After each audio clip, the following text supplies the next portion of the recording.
Welcome back to the table and our continued coverage of our Road to Gen Con. And this one is one that I think I've seen on a lot of people's most anticipated lists. It's 3 Ring Circus. This one's from DeVere. Again, it comes not in a tiny little box, but a smaller box, and there's a fair amount of game in there. Like DeVere is known for. This isn't Bitoku levels of game. This is a pretty simple, straightforward game. It is very straightforward. It is a little lighter than I probably thought it was going to be just when I was looking over it, but not light. I wouldn't call it super light. No. But it is fairly easy to teach because I think part of it is the theme. You already kind of know what you're doing when you're talking about 3 Ring Circus, and when you see this circus board, which literally has 3 rings with a bunch of squares. Well, 3 rows anyway. 3 rows that represent the 3 rings. And you're really just taking cards and building out your circus by filling these rows or rings with different kinds of performers. Now, that sounds so easy, but there's just a lot of stuff that goes on with that. Yeah, it's kind of interesting. You see the main board here, and we have this set up for 2 players, so it's preceded with sort of a phantom third player blocking some spaces.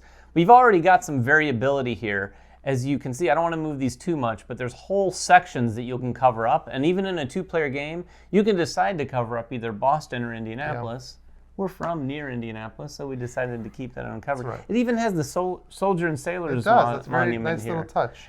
Yeah, it is a very nice touch.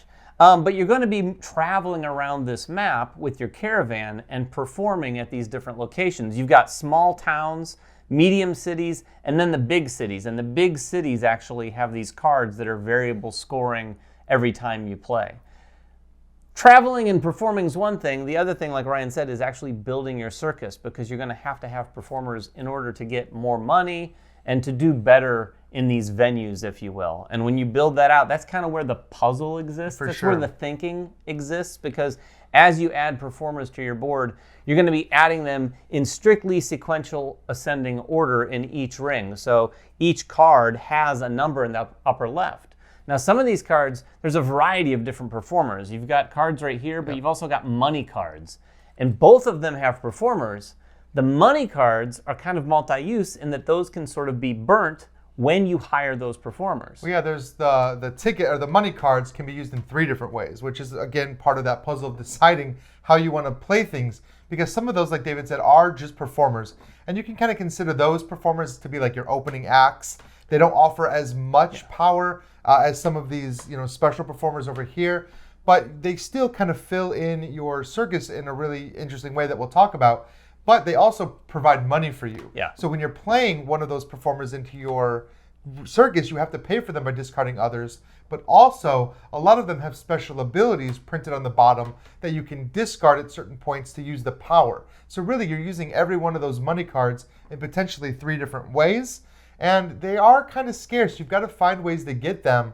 The main way you're getting them is by performing. But as you go through the game and you realize that you've kind of started to run out of places to perform, it becomes harder to get. So you really need to kind of space them out in a very smart way. Yeah, performing is a limited thing. One thing that is not so limited is engaging artists and bringing them into your circus. You have, like we said, these 3 rings, which each have 5 spaces. So you can have up to 15 different performers here.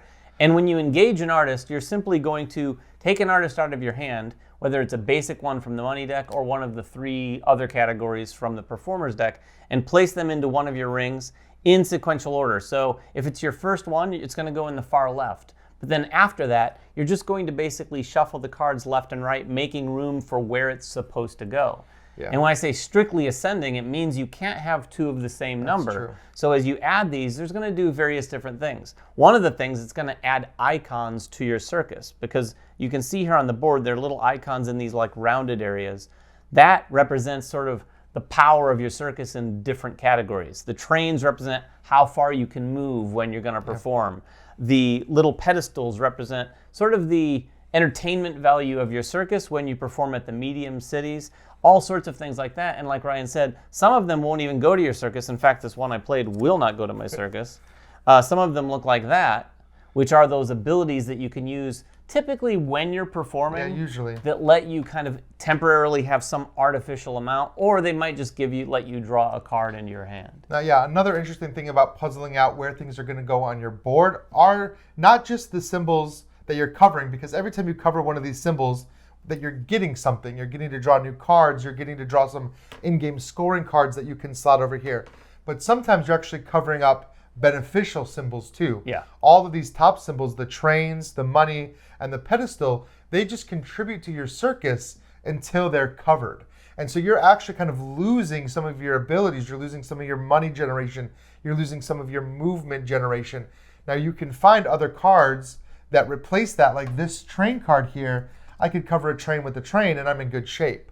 But more often than not, as you get farther in the game, you're realizing you're not getting as much because you've covered it all with performers. Yeah, and all of the basic performers out of the money deck will generally include pedestals. They'll always have like a base pedestal that increases sort of the entertainment value of your circus, plus some variable amount of pedestals. And that depends on what types of performers are to the right of them typically, maybe sometimes to the left. It's very positional, and that's where the puzzle comes in, because you can get a very strong circus.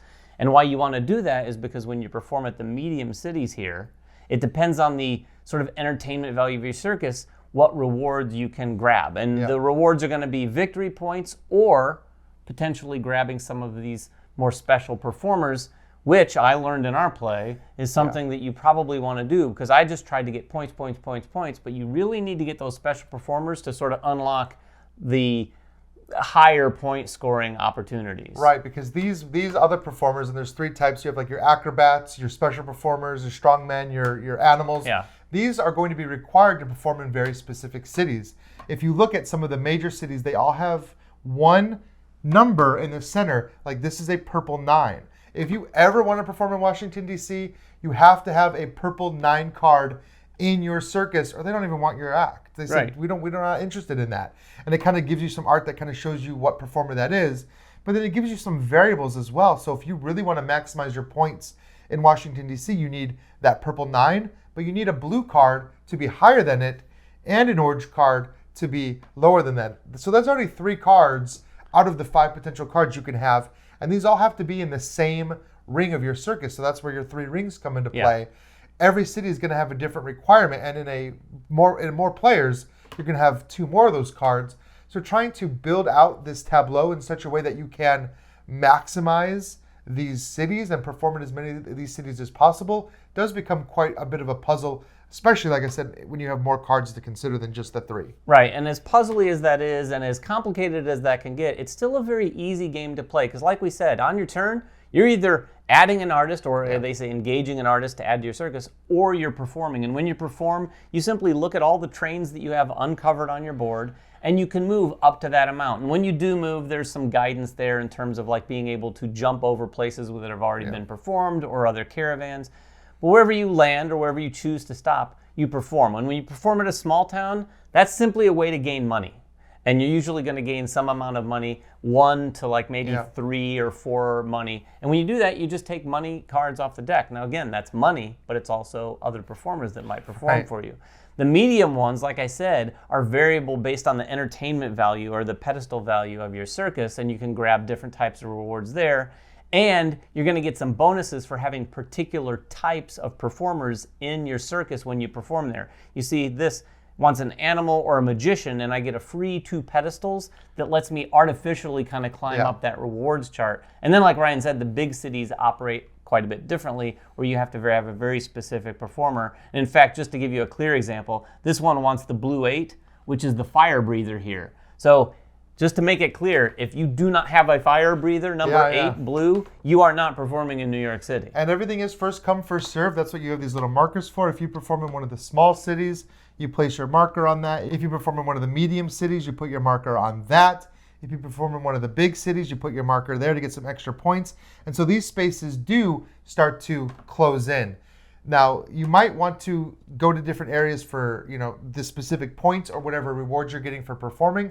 But there's a second reason that you kind of want to spread out, and that's this Barnum and Bailey train right here. This is the big time circus. Yeah. Every time you perform, their caravan is going to move around as well. And every time it reaches one of the big cities, you're going to have a scoring round where you look at area control of everybody that's performed in there it's going to get some points for whoever performed the most. So you do you either want to maybe just dump a bunch in one area or make sure that you're getting some points everywhere. Yeah, and that's also the timer for the game, because once the Barnum and Bailey caravan makes it all the way back to its original city, you're going to score one last time, and that's the end of the game.